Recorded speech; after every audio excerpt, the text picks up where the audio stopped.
Bismillahirrahmanirrahim. Assalamualaikum warahmatullahi wabarakatuh. Selamat datang di video apa ini Bu ya? Video apa ngobrol aja lah. Awalnya sih mau kasih judulnya ngosehan, ngobrol lesehan karena kita sambil duduk di pinggir pintu ya. Di pinggir pintu. Ini sama Pak Agis dan Bu Nisa ya. Ngobrol apa kita Bu hari ini?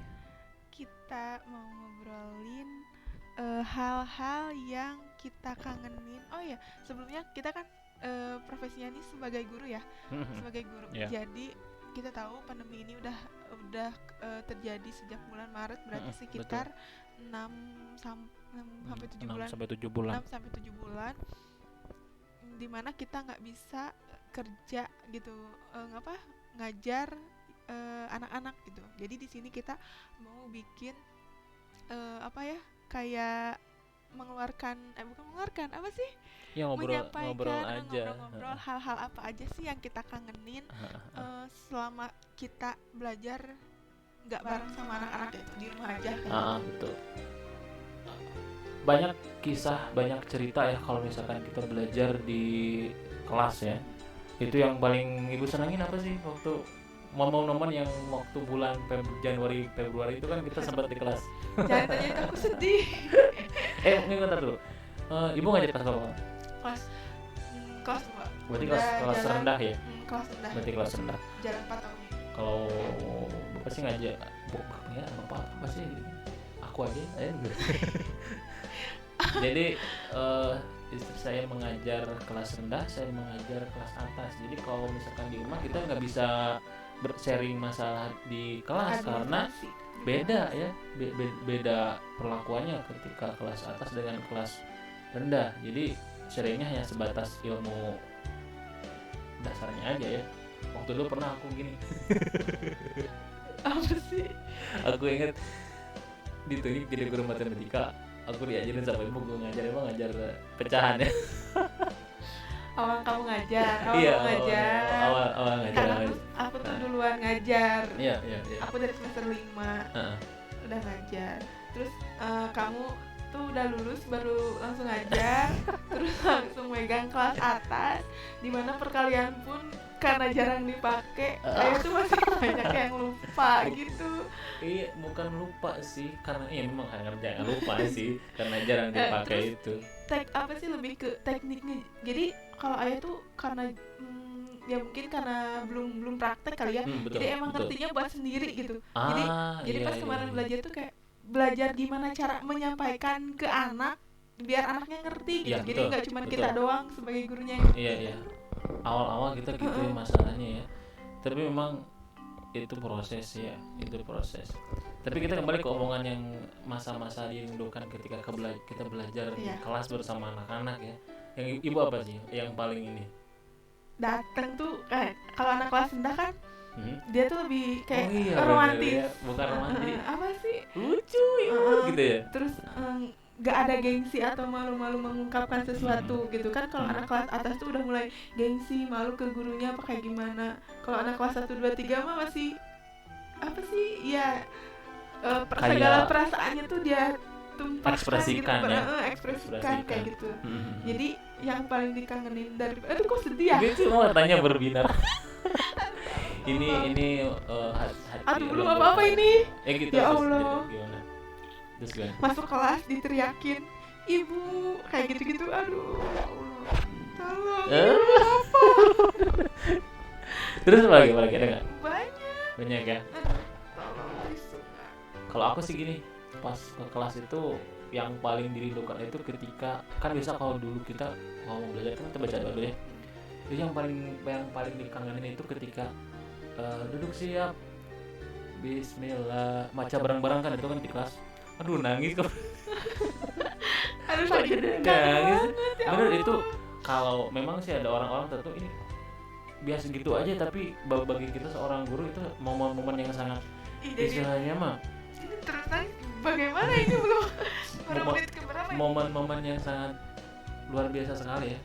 Ketika kita ada karena ibu kan suka ketika udah raditu billahi robba wa bil islami dina. Yang itu kan ketika barang baca banyak kata banyak murid kan di kelas, wah gitu kan. Nah setelah selesai berdoa, plak kita mulai ngomong. Nah disitulah momen kita semangat mengajar gitu. Apalagi kalau Ibu?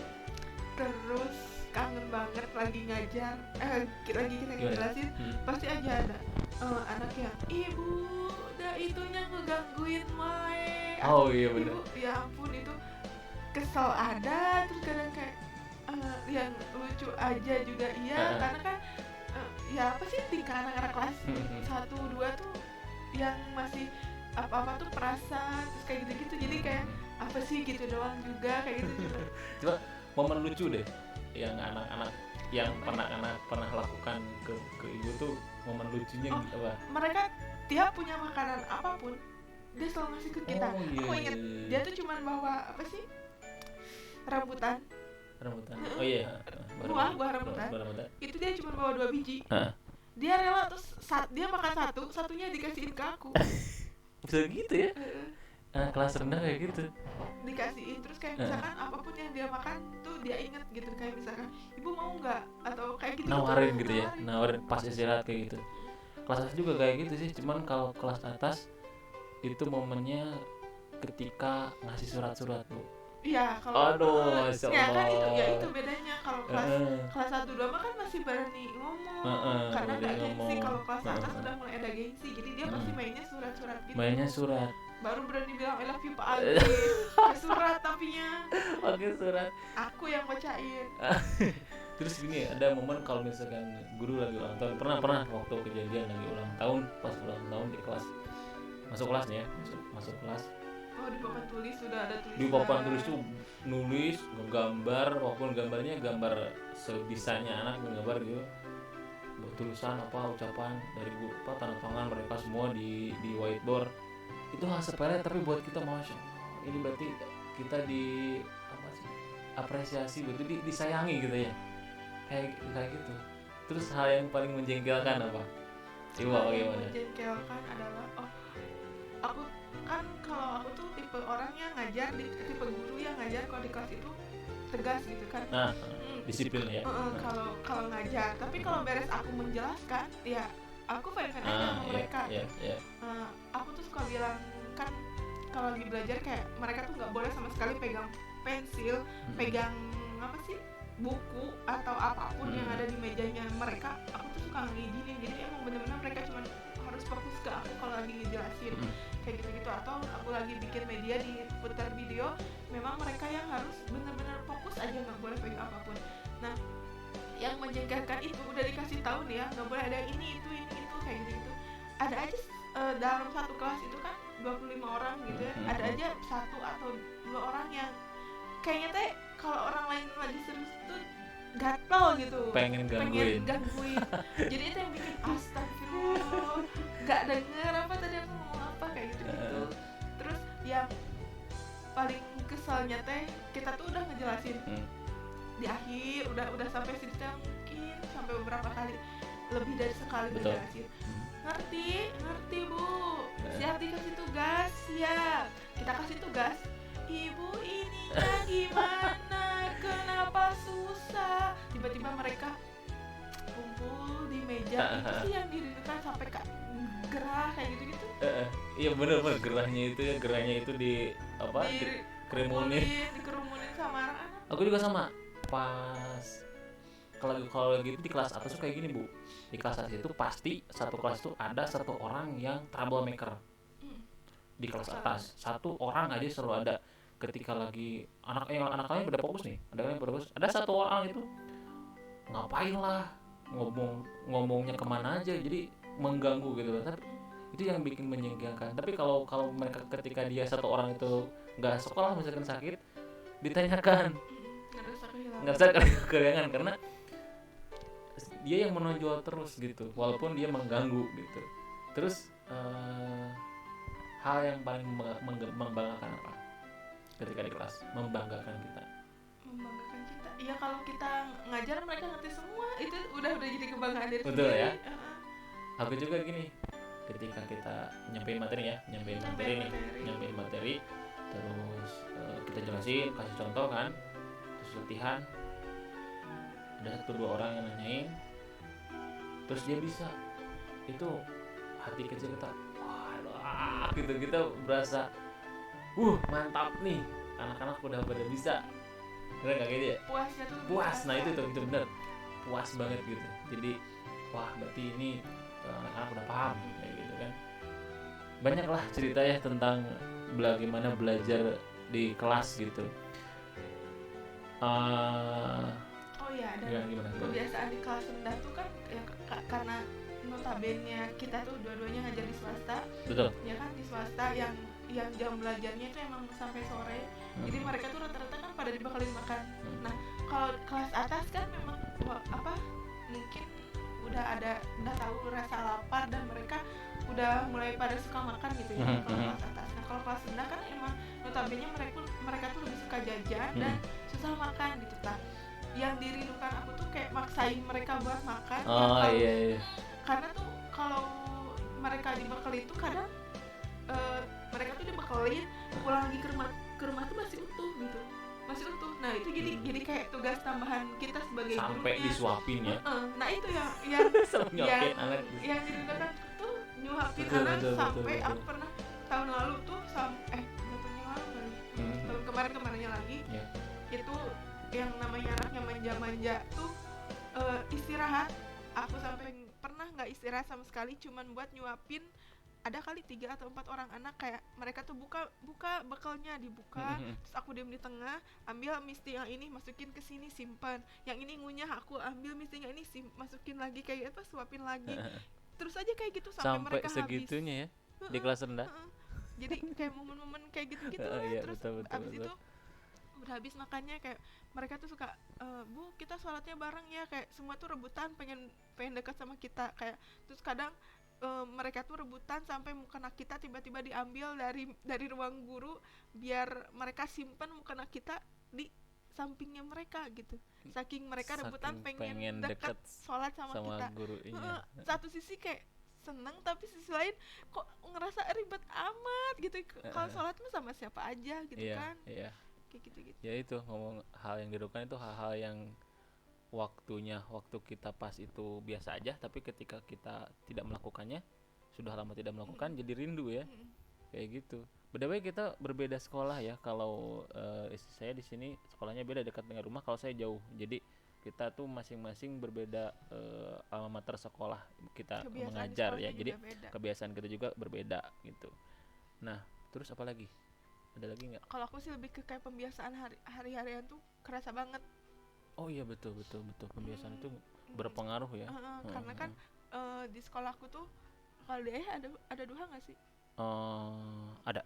Tapi nggak tiap hari. Kalau di aku kan tiap hari. Jadi mereka sebelum masuk tuh mereka tuh masuk jam 7.15. Abis itu mereka tuh ke atas zikir pagi kayak gitu-gitu. Terus kayak kita dapat apa sih spirit? Iya spiritualnya tuh emang kerasa banget gitu. Mereka zikir udah hampir jam 7:30, sholat duha berjamaah kayak gitu. Terus murojaah. Nah, apa sih murojaah itu yang jujur sebagai guru pun aku jarang banget murojaah, tapi karena mereka rajin jadi kita tuh kebawa buat hafal gitu karena sering denger kayak gitu. Itu sih yang dikangenin. Pembiasaan. Jadi yang kadang sekarang pun kalau kita ngajar ke sekolah ya. Jadi kita tuh lebih banyak apa sih? Kan kalau dulu udah terpaku gitu ya, kayak udah tersusun jam segini kita ngapain, ngapain. Kalau sekarang meskipun kita berangkat ke sekolah, tapi kan anak-anak di rumah. Tapi kan kalau guru tetap ke sekolah. Kita terus ngelaksanain pembiasaan tuh kayak nggak pada jam yang biasanya kita pakai. Jadi kayak betul. Apa ya namanya? Nyatainya kita, sebisanya kita kayak ada kita. Yang sholat duha jadi jam 9, jadi jam 10. Iya betul. Padahal dulunya kita sebelum sama semuanya aktivitasnya semua teratur. Iya. Itu sih. Sama di aku juga gini, itu pembiasaan tuh paling sakral, bukan sakral sih ya. Jadi khidmat Bu. Ketika datang jam 6.45 masuk semua, pas ketika masuk itu hal yang paling dilakukan yang pertama itu anak-anak harus bawa Al-Quran dulu.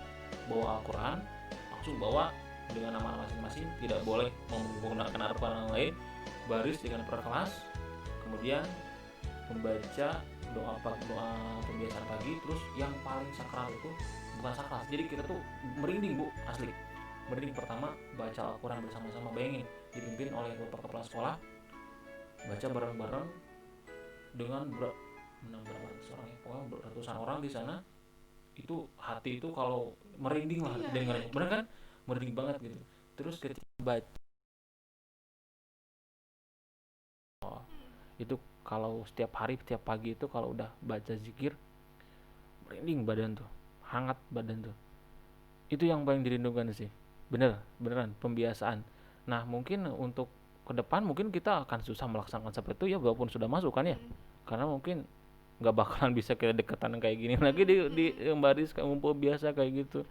Dan bener-bener kita kebiasaan baru teh akan berbeda dari sebelumnya ya. Terus apa yang kita harapkan nih Bu? Ya pandemi ini berakhir lah. Ya yang pertama pasti itu. Pandemi ini berakhir, terus kayak kita pengen hidup normal kayak sebelum ini gitu. Iya. Kembali normal, tapi dengan adanya pandemi inilah mudah-mudahan ini bisa jadi bahan pelajaran Bu ya. Bahan pelajaran, mungkin ini adalah teguran lah. Kok jadi ngomongnya kayak gini sih? Jadi serius. Ya ini ya, kita sebagai guru pengennya ya kita kembali belajar seperti biasa, karena begini, pendidikan itu berbeda kalau kita belajar secara seperti ini ya Bu ya. Yang aku rasakan gini, kita bisa menjadikan siswa pintar dengan cara seperti ini, tapi kita tidak bisa menjadikan siswa berdisiplin dengan cara seperti ini. Benar ya? Betul ya? Karena kedisiplinan berbeda dengan kita bertatap muka langsung dengan siswa di kelas di sekolah. Kita bisa bondingnya juga beda. Betul. Berbeda dengan video call aja, berbeda dengan setiap hari kita bangun ya, semangat ya, itu kan beda. Ketika kita bertemu langsung, itu cara mendisiplinkannya sangat berbeda gitu. Itu nilai yang sangat berbeda lah gitu dengan saat ini. Susah untuk mendisiplinkan secara emosional dengan anak-anak itu. Sepakat ya? Iya. Kayak gitu. Terus apa lagi? Apa lagi kita? Momen apa ya? Pernah nggak sih Bu sama ada yang suka anak, sukanya gitu gimana ya? Aku yang kecengin anak. Oh iya, anak yang cerita gini. Aku Ibu pernah cerita ke aku yang alis panjang gitu. Iya, si Kainan. Sekarang dia udah kelas 5. Aduh, nanti Bunda nonton lagi. Pas aku juga itu, ini anak alisnya mempesona sekali. Itu si Kainan. Sampai sekarang sama bundanya masih kontak kan. Oh gitu ya. Alhamdulillah komunikasi ya. Ya begitulah. Sedih mulu ya. Mudah-mudahan pembelajaran saat ini daring seperti ini ya bisa maksimal lah. Kondusif ya, maksimal semuanya. Soalnya banyak banget yang jadi halangan lah, entah itu kuota, entah betul. kesibukan orang tua. Gitu pun dengan gurunya yang kerjanya bukan jadi pagi sampai sore lagi, sampai malam pun begadang bikin bahan ajar. Pokoknya emang benar-benar berdampak sama semua orang tuh. Iya. Dan ini masalah bersama ya. Jadi kita harus bijak lah menghadapi kondisi, khususnya untuk Bapak Ibu orang tua siswa. Insya Allah hal bijak kita harus kedepankan gitu. Apalagi Bu? Itu saja, udah aja. Itulah momen-momen yang kita rindukan ketika belajar di kelas. Apalagi kalau Kasenda nyebokin anak. Ah? Momen ayah yang ngajar di kelas 5 pasti gak akan pernah. Enggak gini. Ibu kalau di sekolah Ibu ketika anak pup di celana itu disebutnya apa? Apa sih? Sebutnya aku lupa. Sebutannya apa? Jadi ada zong aja. Kalau nggak zong itu hadiah. Iya, dapat hadiah dari Anu nih. Terus beneran itu karena sekolah kita sampai sore, terus rata-rata orang tuanya tuh yang pada kerja, jadi kalau mereka pada cepirit kayak gitu-gitu, Bob, kalau nggak pipis yang nggak ketahan tiba-tiba pipis kayak gitu nggak bisa dibalikin ke rumah. Oh iya betul Ujungnya betul. kita yang ngurus, entah itu nantinya pakai celana yang Di ada di UKS, sekolah. di UKS-nya Jadi disediain emang sekolah kita pun emang nyediain tuh khusus untuk celana buat yang seperti itu. kayak gitu-gitu kayaknya bokit. Kalau di aku disebutnya bukan zong, tijalike. Apaan sih? Itu muncul dari kesiswaan. Ketika ada satu, karena memang kelas rendah sebenarnya. Bu, anu tijalike. Aduh, saha cenah. Kan kayak gitu bilang gitu. Pokok otomatis kan seorang guru refleks kan, tijalikan mungkin kalau misalkan dikasih itu berarti parah tijalikeun kan. Iya. Aduh, Bu ada jadi tijalike si anu kan gitu. Pas bilang tijaliko naon eta mah. Kan disebutnya kata-kata jorok kayak gitu. Nah, tijalike kenapa tijalike disebutnya? Ini bahasa Sunda kayak gitu tijalike jadi Tijalike tuh kan jatuh. Itunya jatuh. Apa sih? Kayak Itulah, gitu kayak ya. nyebokin tuh sempet aku terus kayak di sekolah kita tuh pernah banget ada tahun berapa nyampe ketua yayasan sama kepala sekolah tuh nyiapin hadiah buat guru yang rajin banget dapet hadiah itu. Beneran Jadi reward ya. sempet tuh Bu Ripah, aku masih inget, sekarang dia udah pindah. Bu Ripah dapet apa dulu ya kayak gitu karena rajin dapet zong. Beneran sampai segitu. Aduh, Insya Allah banyak cerita jadi guru ya. Kak tuh ingat momen-momen ketika di sekolah itu luar biasa dirindukan.